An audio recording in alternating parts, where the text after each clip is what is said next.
In the world of Mortal Kombat, warriors rise and fall, some defined by power, others by tragedy.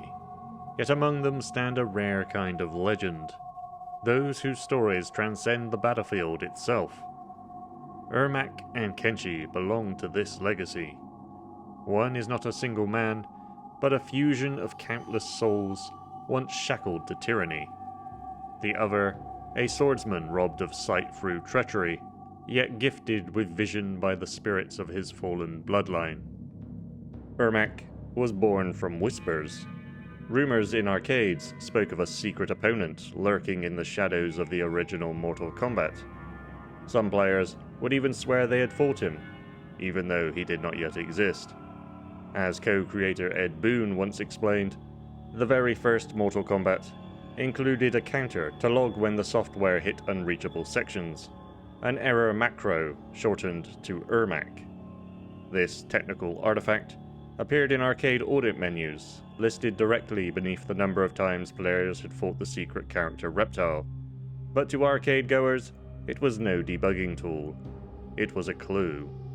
The legend persisted into Mortal Kombat 2, and the mysterious character would even make it into a panel of an MK2 comic. By the time of Ultimate Mortal Kombat 3, Ermac became real, his story that of countless souls fused into one body, enslaved by Shao Kahn. Kenshi's legend, however, was shaped with intention, created to carry forward the telekinetic archetype that Ermac had defined, and embody the tragedy of a warrior tricked and betrayed. Kenshi basically has the ability to propel his opponents in various directions. Lift them up over his head and slam them on the ground, propel them behind him, push them forward. So it's really like he's a very powerful distance player where you have the ability to attack your opponent even when you're at great distances. Though their origins could not be more different, it was Ermac who would step into Mortal Kombat first, his story forged from rumor into reality.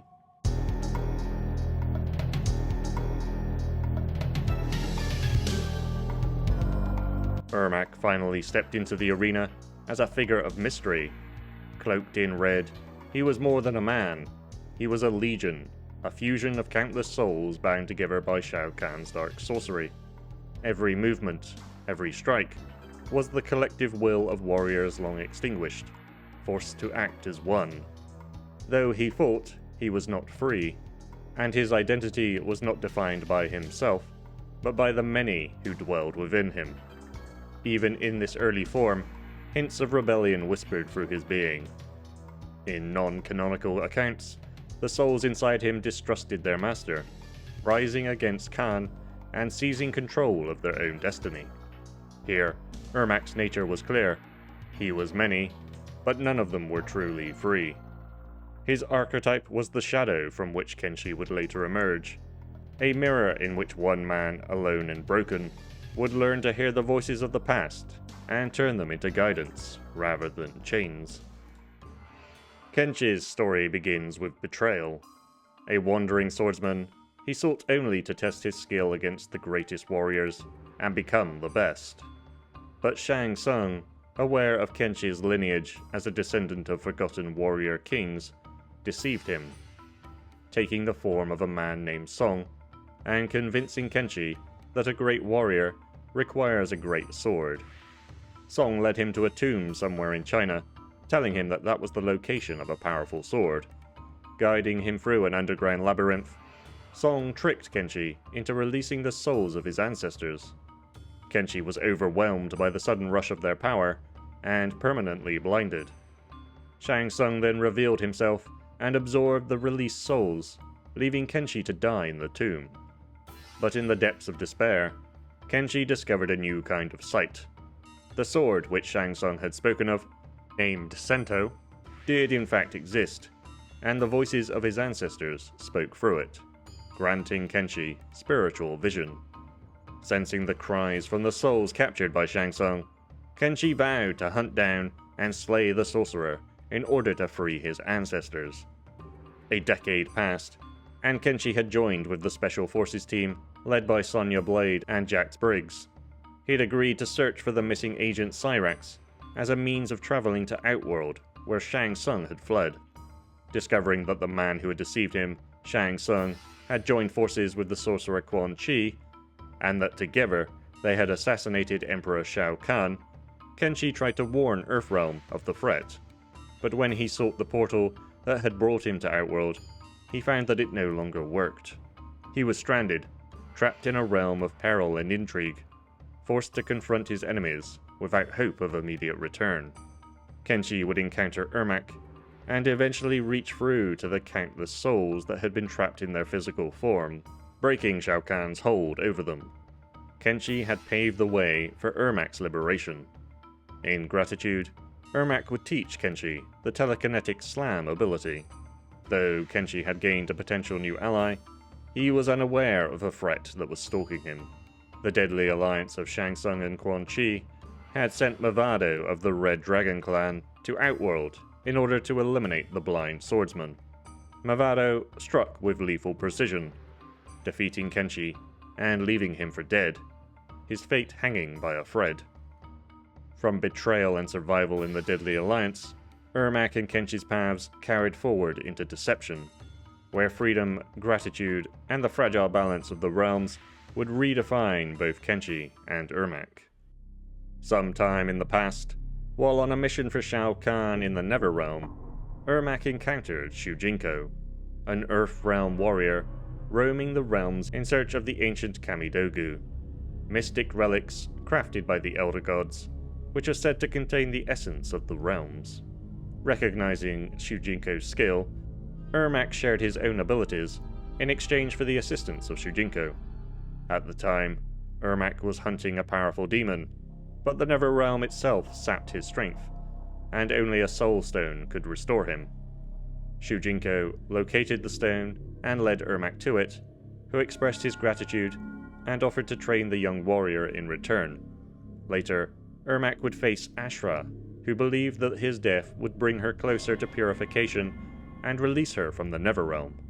In their battle, Ermac gained the upper hand, asserting his power. But now, Ermac's time in Shadow had ended. Freed from Shao Kahn's control through Kenshi's influence, he emerged as a being no longer enslaved, a legion of souls finally able to choose their own path. He took up a new purpose, aiding Liu Kang's spirit in freeing warriors still held under the Dragon King Onaga's control. For the first time, his power served nobility rather than tyranny. Yet Ermac remained wary, sensing an ominous force subtly shaping the destiny of the realms, influencing even Onaga. He feared that the celebration of his victory would be short-lived. Meanwhile, Kenshi faced the remnants of his own trials. Gravely wounded by Mavado, he was rescued and revived by Sub-Zero. With Shang Tsung dead, and the Dragon King Onaga returned, Kenshi sensed the souls of his ancestors flowing back into his sword. Having no reason to linger in Outworld, he formed a temporary alliance with Sub-Zero, and together they sought a way back to Earthrealm. Kenshi noticed that Sub-Zero's armor was worn from battle, and the frozen ninja warned him of Hotaru, a powerful warrior from Order Realm and loyal to Onaga. Hotaru had been hunting Sub-Zero for slaying a troop of Tarkatan militia. Though Sub-Zero believed he had defeated the Order Realm warrior, Kenshi sensed a presence trailing them, unseen yet unmistakable. Canonically, Kenshi and Sub-Zero returned to Earthrealm. In Kenshi's ending, however, Hotaru intercepted them during their journey through Outworld, temporarily blinding Sub-Zero with a blast of glowing energy. Kenshi, whose sight was now spiritual, remained unaffected by the brightness of this power, striking down the Order Realm warrior with precise, unerring force. Though the immediate threats had been confronted, both Kenshi and Ermac could not rest. The realms teetered on the brink of chaos, and the echoes of past battles would soon draw them into Armageddon. Returning to Earthrealm, Kenshi resumed his path as a lone warrior, guided by the sword of his ancestors. Unaffected by the dark, his blindness became an advantage, allowing him to hunt down and strike unseen, dismantling criminal organizations that threatened the weak. During his vigilante work, Kenshi intercepted encrypted communications from Mavado, sent by the secretive Red Dragon clan. The messages outlined an elaborate plan to capture an Edenian half-god named Taven, and the Red Dragon moved with frenzied precision. Before he could locate their base, Kenshi was approached by Johnny Cage, who warned him that the fallen Elder God Shinnok had resurfaced, and so he was gathering the forces of light. Kenshi declined to join, unwilling to be drawn into another battle framed as good versus evil. His mission remained personal: bring down the Red Dragon and finish Mavado. While stalking Red Dragon scouts in the Botan jungle, Kenshi was overwhelmed by a psychic scream that alerted him to Taven and Dagon, and their quest to slay the fire elemental Blaze. Through this psychic call, his sword seemed to guide him, urging him to ally with the forces of light once more. Though he sensed the larger battle forming, Kenshi resolved that he would act.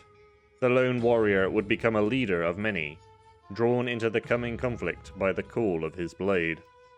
In the chaos of Armageddon, Kenshi moved with precision, saving allies like Nightwolf and Ermac from Shiva's grasp. He confronted Quan Chi, but was ultimately struck down, his life claimed before the battle concluded by Shang Tsung, disguised as his ally Ermac. In Kenshi's non-canonical ending, the fire of Blaze burned away the curse of his blindness, restoring his sight and enhancing his other senses, though the flood of sensation proved unbearable, driving him into isolation in a remote mountain cave. Ermac, free from Shao Kahn, but still defined by the souls within him, stood alongside the forces of light. He fought many enemies, but would ultimately, and like countless others, meet his end. In his non-canon ending, the energy of Blaze fractured him, separating the Legion into multiple warriors. Now each soul possessed a distinct physical form, linked psychically, yet acting independently. An army of Ermacs, united in mind, but divided in body. In Armageddon, both warriors faced chaos on their own terms. Kenshi, a lone swordsman mastering the guidance of ancestral voices, and Ermac, a legion of liberated souls mastering the balance between unity and multiplicity. Their battles were separate, yet each confronted the challenge of defining themselves against forces that sought to control or destroy them.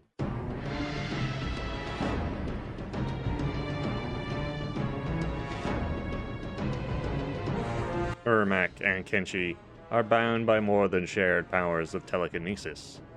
Both embody the struggle between control and freedom, between the weight of the past and the possibility of self-determination. Ermac was many made one, a legion enslaved, who through Kenshi's influence discovered harmony and choice. Kenshi was one made many, a lone swordsman whose spirit became inseparable from the voices of his ancestors, turning blindness into vision and betrayal into strength. Their impact endures not only through their stories, but also in the games themselves. Ermac represents the magic of Mortal Kombat's urban legends, how whispers in arcade halls could give birth to an entire character. Kenshi represents the franchise's ability to evolve, to take inspiration from its past, while crafting new, original warriors that expand the mythos. Both would reappear in the rebooted timeline of Mortal Kombat and beyond, reimagined and reinterpreted for new eras. Together, they remind us that Mortal Kombat is not only about victory in battle, but about identity, legacy, and the eternal struggle to define who or what we are. But what do you think? Do you prefer Ermac's haunted origin as a legion bound to Shao Kahn, or Kenshi's tale of betrayal and perseverance? And which of the two has left the stronger mark on Mortal Kombat's legacy? If you enjoyed this dive into the stories of Ermac and Kenshi, make sure to like the video, subscribe, and turn on notifications so you won't miss our next journey into the mysteries of Mortal Kombat's warriors. And if you'd like to help support the channel and these in-depth lore explorations, consider joining my Patreon, where you'll get early access, behind-the-scenes content, and help decide future topics. Continue to be excellent to yourselves and one another, and I'll see you soon.